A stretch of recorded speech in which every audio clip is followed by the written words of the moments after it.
Antônio José de Almeida.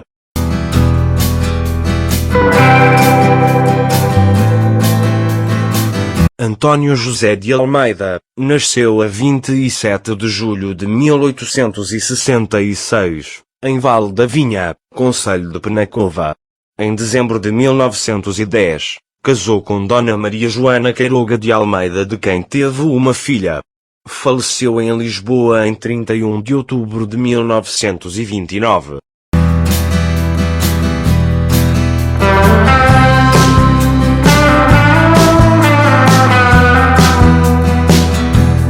Estudou em Coimbra e formou-se em Medicina, em 1895, pela Universidade daquela cidade com a classificação de distinto com 15 valores.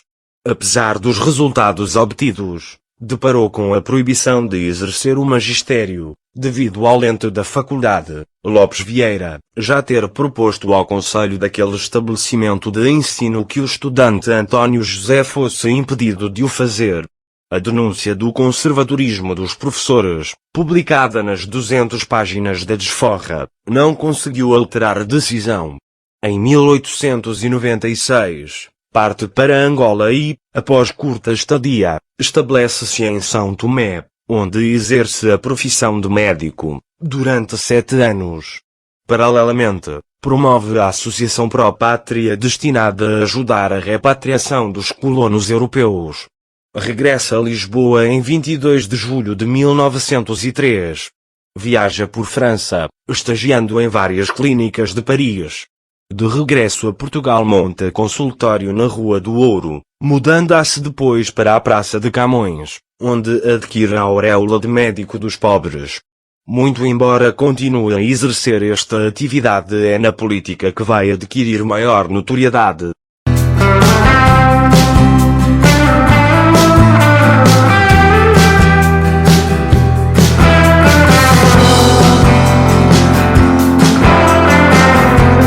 A sua atividade política começa cedo. Em 23 de março de 1890, publica no jornal Ultimátum o artigo Bragança, o último, que lhe custou a pena de 3 meses de prisão. Em 13 de novembro de 1890, assina o Manifesto da Academia de Coimbra, no qual se afirmam os princípios republicanos. Em 15 de janeiro de 1893, é o principal orador no funeral de José Falcão. É candidato às eleições parlamentares de 1905. No mesmo ano discursa no funeral de Rafael Bordal Pinheiro. É novamente candidato às eleições de fevereiro de 1906. É eleito deputado nas eleições de agosto do mesmo ano.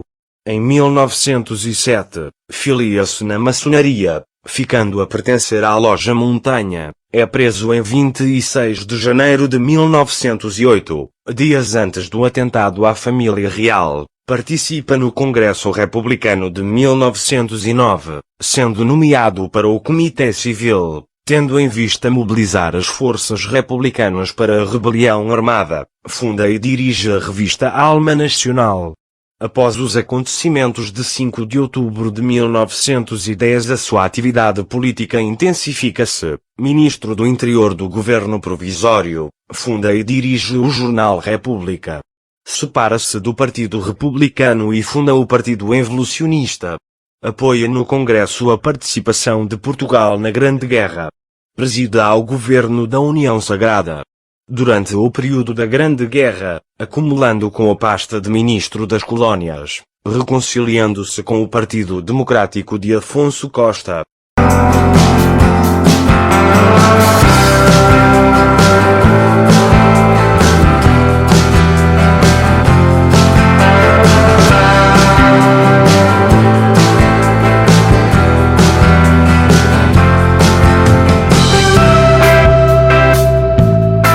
O Dr. Antônio José de Almeida foi eleito Presidente da República na sessão do Congresso de 6 de agosto de 1919, ao fim do terceiro escrutínio. No primeiro, entraram na urna 181 listas, tendo obtido 87 votos. No segundo escrutínio, entraram na urna 179 listas e Antônio José de Almeida obtém 93 votos.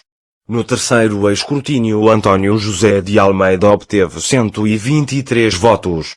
Tomou posse em 5 de outubro daquele ano, prestando naquela data o seu compromisso de honra perante o Congresso.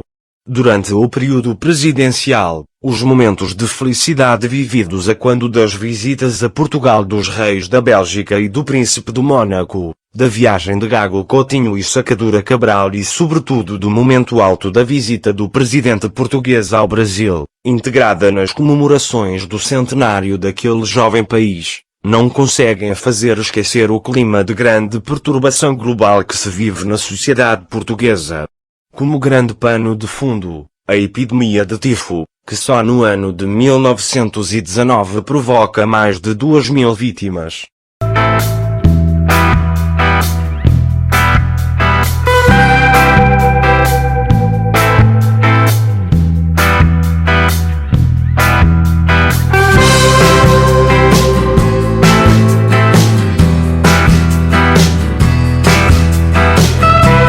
As greves constituem a palavra de ordem dos trabalhadores dos telefones e da indústria corticeira, ferroviários, correios e telégrafos e tabacos. Em setembro, novamente os ferroviários. Greve geral dos trabalhadores da imprensa que irá durar cerca de 4 meses.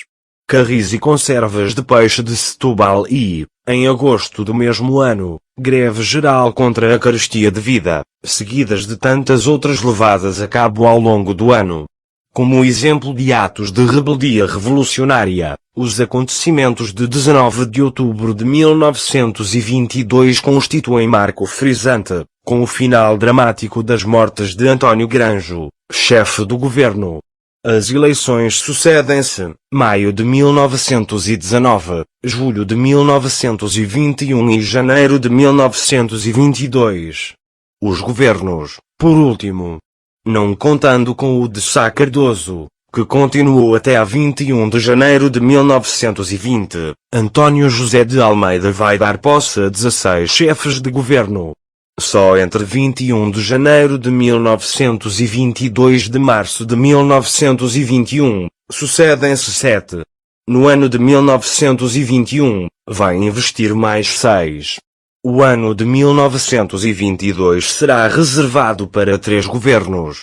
No meio desta barafunda, a que o desentendimento que graça entre as individualidades que constituem a classe política não é alheio, sente-se uma cada vez maior aceitação à presença dos militares na ação governativa, prenúncio dos acontecimentos do 28 de maio. Atacado de gota, passa os últimos anos numa cadeira de rodas, vindo a falecer em 31 de outubro de 1929, não chegando a tomar posse do cargo de grão-mestre da maçonaria, para que tinha sido eleito.